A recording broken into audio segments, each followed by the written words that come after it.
Good morning दोस्तों और मेरे सभी प्यारे बहनों और भाइयों को फिर से नमस्कार। और आज मैं आया हूँ एक स्टॉक्स की एनालिसिस को लेके जिसका नाम है एवेन्यू सुपरमार्ट्स। जी हाँ दोस्तों, बिल्कुल सही समझा आपने, जिसे हम लोग डी मार्ट के भी नाम से जानते हैं। अब इस स्टॉक्स में मैं क्या बताऊँगा आप लोगों को, क्योंकि बहुत से रिटेल इन्वेस्टर्स एक साल से, या मैं लगभग यूँ कहूँ कि 2 साल होने चले हैं, ठीक है, लेकिन उसके बाद भी डी मार्ट में कोई ज़बरदस्त मूव नहीं है। स्टॉक्स क्या हुआ था ये आप रीज़न देखो, ठीक है। मई के महीने में इसमें ज़बरदस्त तेज़ी आई थी, ठीक है, जो 3,500 को क्रॉस करते हुए सीधा डायरेक्टली 3-4 हज़ार, आई मीन 4,130 135 के लेवल्स तक गया था, ठीक है। 4,135 तक के लेवल्स को ये टच करके फिर से क्या होता है इस स्टॉक्स में, उतना हाई लेवल बना लेने के बाद मैं समझता हूँ कि स्टॉक्स 200 300 400 रुपए तक कंसोलिडेशन पीरियड में आता है, ठीक है। लेकिन उसके बाद क्या होता है आप गौर से देखना, ठीक है। उसके बाद स्टॉक्स क्या करता है, वहीं से रिवर्स मारता है और रिवर्स मार के ये डायरेक्टली आ जाता है 3,499 पे, ठीक है। 3,499 98 पे, ठीक है। इतना आ जाने के बाद उसके बाद क्या होता है स्टॉक्स में, फिर ज़बरदस्त मूवमेंट आता है वहीं से।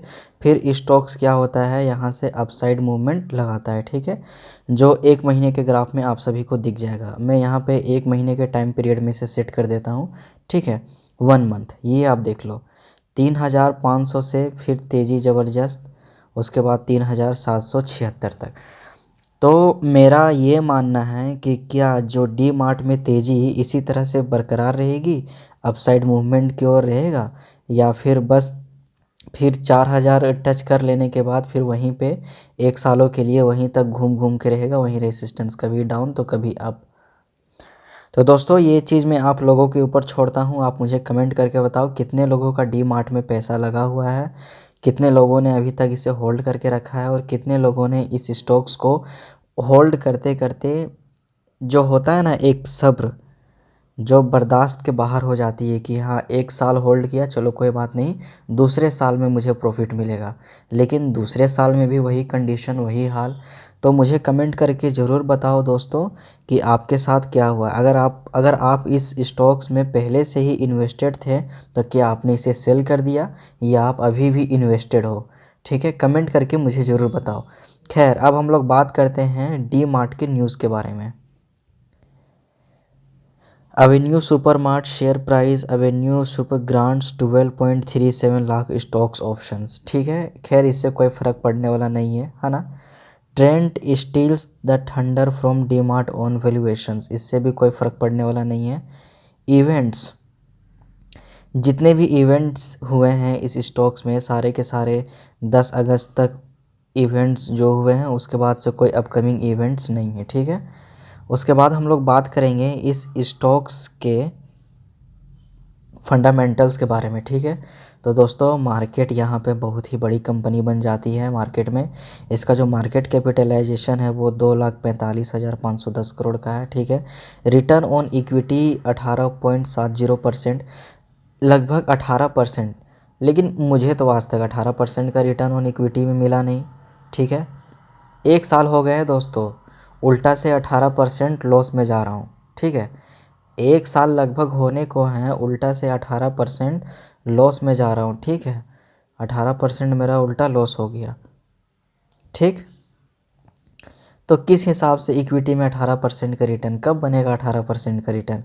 क्या हम लोग रिटेल इन्वेस्टर बस यूं ही स्टॉक्स को देखते जाएं? और ठीक है, राकेश धमानी जी का मैं बहुत बड़ा फ़ैन भी रहा हूं और मैं उनका इज्जत भी करता हूं, लेकिन सर आपको फिज़िकली ग्राउंड पे उतरना होगा, आपको आपके कंपनी में क्या हो रहा है ये आपको देखना पड़ेगा, आपको डिसीजंस लेना पड़ेगा, ताकि हम रिटेल इन्वेस्टरों का भरोसा फिर से उठ सके डी मार्ट के ऊपर। बेशक डी मार्ट एक बहुत बढ़िया कंपनी है, प्रॉफिट मेकिंग कंपनी भी है, इसके ऊपर कोई कर्ज भी नहीं है, फिर भी क्या कारण है जिसके चलती स्टॉक्स मूव नहीं कर रहा है, क्या रीज़न है जिसके कारण स्टॉक्स में कोई मूवमेंट नहीं आ रहा है, ठीक है। अब मैं यहाँ पे बात करूँगा प्रॉफिट के बारे में, ठीक है। क्वार्टरली प्रॉफिट भी बहुत बढ़िया है। ये जो क्वार्टरली प्रॉफिट आप देख रहे हो ना, ये प्रॉफिट सबसे बेस्ट प्रॉफिट है, ठीक है। लेकिन इसके बावजूद भी कंपनी में आखिर क्या प्रॉब्लम है, क्या प्रॉब्लम है कंपनी में? मैं रियलिटी के साथ कह सकता हूँ साथियों, मुझे कहीं ना कहीं ऐसा लगता है, मैं कोई ये नहीं हूँ, मुझे कहीं ना कहीं ऐसा लगता है कि इनसाइड कुछ ना कुछ प्रॉब्लम तो ज़रूर होगा, ठीक है, जिसके कारण स्टॉक्स में कभी कभी अप देखने को मिलता है, कभी डाउन देखने को मिलता है, ठीक है। लेकिन एक्चुअल रीज़न जो है वो पता नहीं चल पा रहा है, ठीक है। ईयरली परफॉर्मेंस भी अच्छा है कंपनी का, year on year company growth कर रही है। लेकिन फिर भी मुझे ये चीज़ समझ में नहीं आया है कि जो डी मार्ट है, आप इसका ऑल टाइम ग्राफ अगर आप देखो, ठीक है, ऑल टाइम ग्राफ, ठीक है, ऑल टाइम ग्राफ जब कोई स्टॉक्स इतना हाई बना लेने के बाद जब यहाँ पे आता है, ठीक है, और ये रिवर्स का मूवमेंट तो खैर नहीं कहूँगा, लेकिन 4000 स्टॉक्स ब्रेक क्यों नहीं कर पा रहा है?